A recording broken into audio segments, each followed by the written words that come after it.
Belcher set down his copy of the Birmingham News and shook his head. He wouldn't admit it, at least not publicly. But sometimes Charlie Finley got on his nerves. Today was such a time.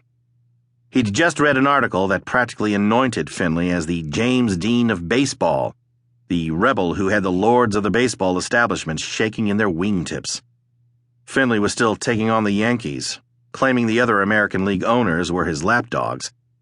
He hadn't given up on the grievance he'd been harping on for weeks, the owner's refusal to let him move in the right field fence in Kansas City. Belcher had gotten a taste of Finley's provocative style when he demanded that Belcher move in the fences at Rickwood. But Finley didn't own Rickwood. Belcher did. He was glad he hadn't knuckled under Finley's pressure, especially after he saw that the long ball wasn't going to be the Barons' limousine to the Pennant. After the first month of the season, the Barons were 7th out of 8 in the Southern League homers. Calling up Griselda had also rubbed Belcher the wrong way. He loved Joe. Who didn't? And he marveled at what a great comeback story it was.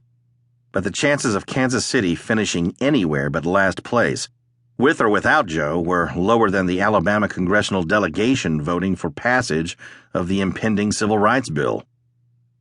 "That man sat in my office, right across the desk from me," said Belcher, "and he looked me straight in the eyes and promised he'd do whatever it took to bring Birmingham a pennant. How long did it take him to break that promise? A month?" It wasn't so much that Belcher resented Finley sucking the ink out of the sports page. The man was good copy. But Belcher was a good old boy schooled in the Southern way of doing business. A man's word was his bond. He'd shipped countless train cars filled with his lumber based on just a handshake. He'd ordered the paint for Rickwood on another handshake, and paid it off before the paint even dried. When Belcher plunked down $150,000 to refurbish Rickwood, it was his own money. What the A's had contributed to the Barons, salaries, equipment, travel, came out of the A's treasury, not Finley's personal pocket.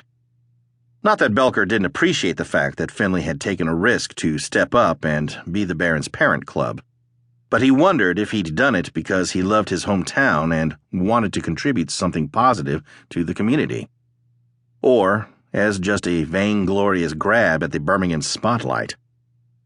Somebody brought up the idea that maybe Finley was looking to open an insurance office in town.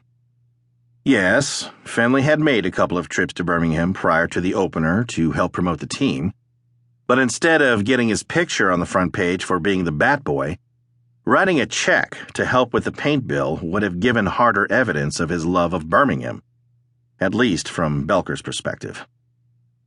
Belcher hoped that calling up the team's best reliever would be an aberration, not a trend. Maybe Finley's motives were pure. Belcher knew he'd find out quick enough. Finley had made another promise that he'd do everything he could to sign the best amateur talent, such as Blue Moon Odom, Catfish Hunter, Willie Crawford, and Rick Reichart, and start them all with the Barons. "Can you imagine all that talent in Birmingham?" said Finley. Belcher had something else he was worried about. That Finley would fire the A's manager, Eddie Lopat, and replace him with Sullivan. A blind man could see how much Finley admired Sullivan. If Belcher got upset about the A's snatching Griselda, he would go completely apoplectic if he lost Sullivan. Sullivan was the perfect manager for the return of baseball to Birmingham. Whatever doubt people had about Sullivan at the start of the season had vanished. Everybody loved him. The sports writers, the fans, the business community, and, most of all, the players. When Sullivan hustled in and out of the dugout between innings, Belcher had watched women in the box seats ogling him as if he were Gregory Peck. All Belcher could do was cross his fingers and hope Finley would leave his team and his manager alone. But as everyone in baseball knew, that wasn't Finley's customary way of doing business. Belcher just hoped Finley's love of Birmingham would come back and win the